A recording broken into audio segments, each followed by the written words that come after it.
My name is Fred Corbin. I'm a professional race car engineer. I have a background in nuclear, biological, and chemical weapons study. And I also have civil engineering, aerospace engineering, and marine biology as correlated subjects of study. Patents on coronavirus sequences were sought as early as 1999. Up until 1999, patenting of coronavirus sequencing was uniquely isolated to veterinary science.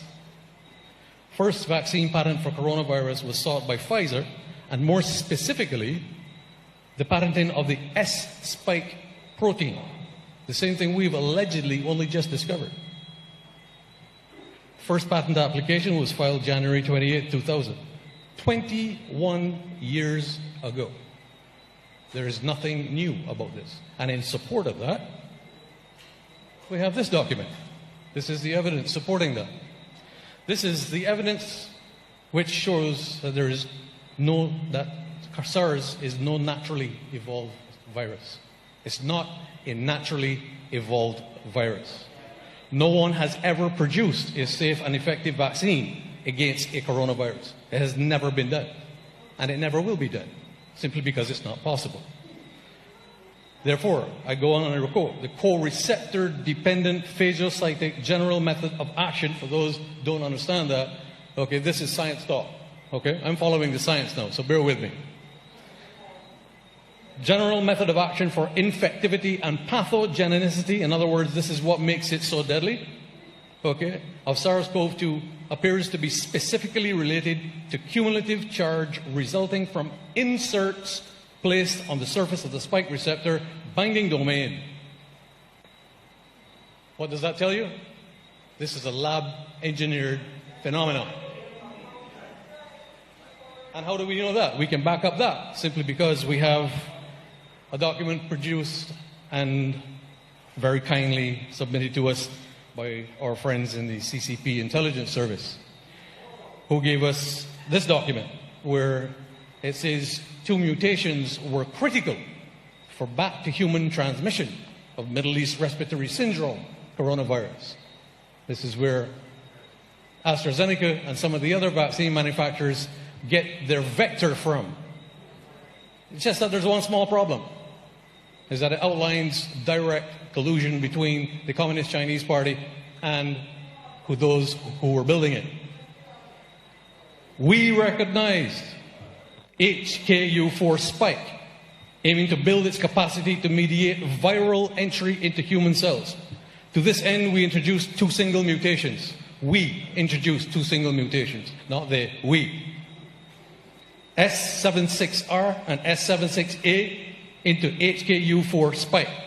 The S76R mutation was expected to restore the HPC motif.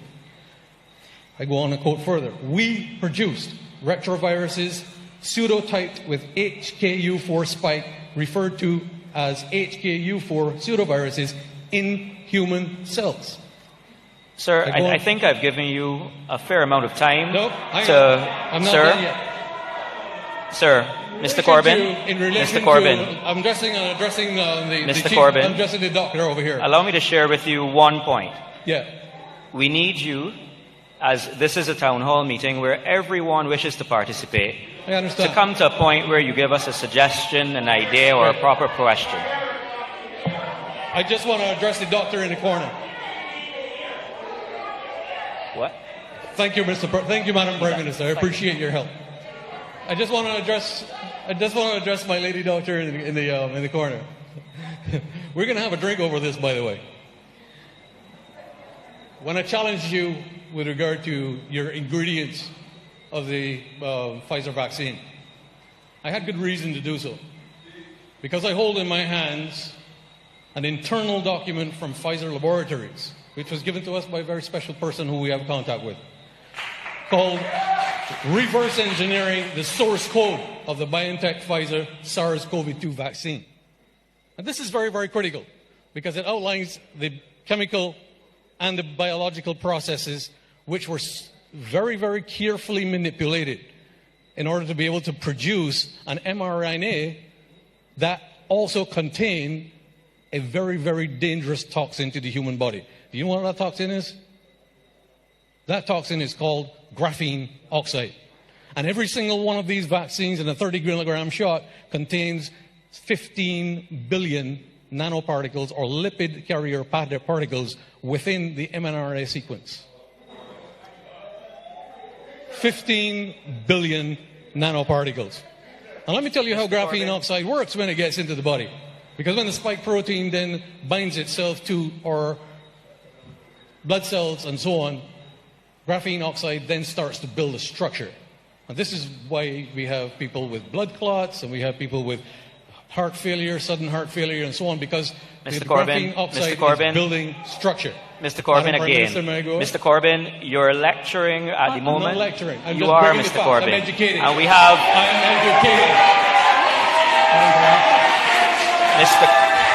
Ladies and gentlemen, Mr. Corbyn. Barbados is actually a signatory to the Convention on the Prohibition and Development and Production and Stockpiling of Bacteriological and Toxic Weapons.